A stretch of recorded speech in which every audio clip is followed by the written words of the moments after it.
নমস্কার, কেমন আছেন আপনারা? আমি পাপিয়া। নতুন পরিচিতির নতুন আয়োজনে আপনাদের সকলকেই সাদর আমন্ত্রণ। বেরিয়ে পড়েছি সকাল 8টা সাড়ে 8টা নাগাদ। ইট ভাটায় কিভাবে ইট তৈরি হয় সেটা দেখব বলে চলে এসেছি আমরা ইছামতি নদীর ধারে, যেখানে নদীর এপার ওপার যত দূর চোখ যায় শুধু ভাটা আর ভাটা। সমস্ত ভাটা থেকেই এখন ধোঁয়া উঠছে, ভাটার যে চিমনি সেটা থেকে। আর এদিকে এই যে আমাদের সূর্য মামা, তিনি মাথার উপরে এই শীতের রৌদ্র দিচ্ছে, যেটা মানুষকে অসম্ভব আরাম দেয়। দূরে একটা ডগ দেখা যাচ্ছে, চলুন ঘুরে আসি। এই যে ডগ মানে যেখান থেকে নদীর জল ঢুকে কাদাটা স্থির হয়ে বেশ কিছুদিন জমে থাকে, এখান থেকে চলে যায় মিলে। এই একটি মিল যেটা বন্ধ, চলুন দেখি অন্য কোন মিলটি খোলা আছে। ওই যে দূরে মনে হচ্ছে ওই মিলটি খোলা আছে। হ্যাঁ, মিলটা খোলাই আছে। এই যে মিলে নিয়ে যাওয়ার জন্য ডগ থেকে মাটি গাড়ি করে মিলে ঢেলে দেওয়া হচ্ছে। আর মিলের মেশিনের যে জল, যে চাকা, সেগুলো ঘুরে জলে আর ডগের কাদাতে একসাথে একটা সুন্দর ইট তৈরির উপযুক্ত মাটি হয়ে যাচ্ছে।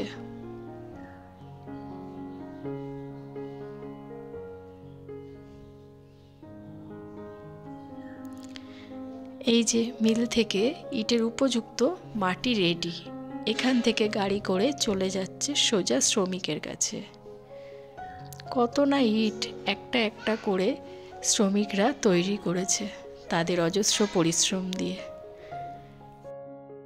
এই যে ইট কাটা ছাঁচ, কাঠের ছাঁচ, ছাঁচে লেখা আছে ভারত। ওই যে দূরে একজন শ্রমিক ইট কাটছে, চলুন ঘুরে আসি।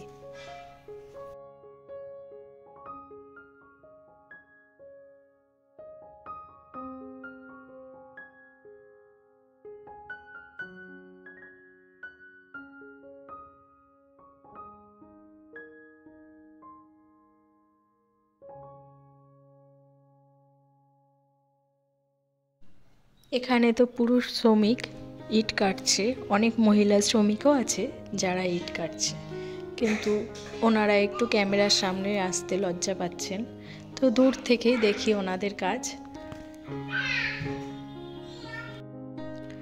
রৌদ্রে ইটগুলো ভালো করে শুকিয়ে শক্ত করে নিয়ে সেগুলোকে স্টক করে রাখা হচ্ছে। তারপর এখান থেকে সোজা চলে যাবে ইট পোড়ানোর জন্য, মানে ভাটার যেখানে ফায়ারিং হয় সেখানে। তো আজ এ পর্যন্তই। পরের ভিডিওয় আপনাদেরকে দেখাবো কিভাবে ফায়ারিংয়ের মাধ্যমে ইট পোড়ানো হয়। আজ একটু ব্যস্ত, তাড়াতাড়ি বাড়ি ফিরতে হবে।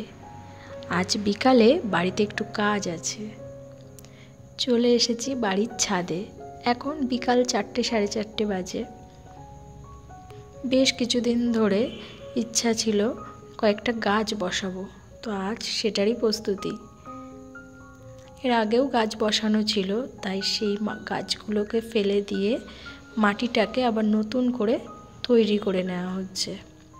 বেশ কিছু সার মিশিয়ে নেওয়া হলো। এই পাত্রেই গাছ বসানো হবে, তাই জন্য পাত্রের নিচে লিক করে দেওয়া হলো, যাতে জল সরতে কোনো অসুবিধা না হয়। চলুন, আর দেরি করা যাবে না, সন্ধে হয়ে আসছে, তাড়াতাড়ি গাছগুলো বসিয়ে নিই। কয়েকটা ফুল গাছ, গাঁদা ফুল গাছ আনা হয়েছে। এই ছোট ছোট পাত্রে ফুল গাছগুলো লাগানো হলো, আর বড় পাত্রে কয়েকটা সবজি গাছ লাগানো হচ্ছে। এই টমেটো, বেগুন, লঙ্কা, ছোটোখাটো কয়েকটা গাছ লাগানো হচ্ছে।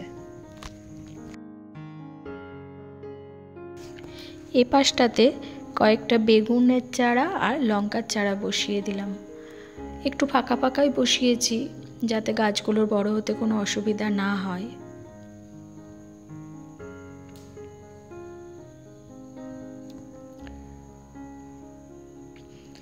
মোটামুটি আমার ছাদ বাগানে গাছ লাগানো কমপ্লিট। ভিডিওটি তাহলে আজ এ পর্যন্তই। আপনারা ভালো থাকবেন, সুস্থ থাকবেন। আর ভিডিওটি কেমন লাগলো জানাবেন কিন্তু। ভালো লাগলে লাইক দিয়ে পাশে থাকবেন।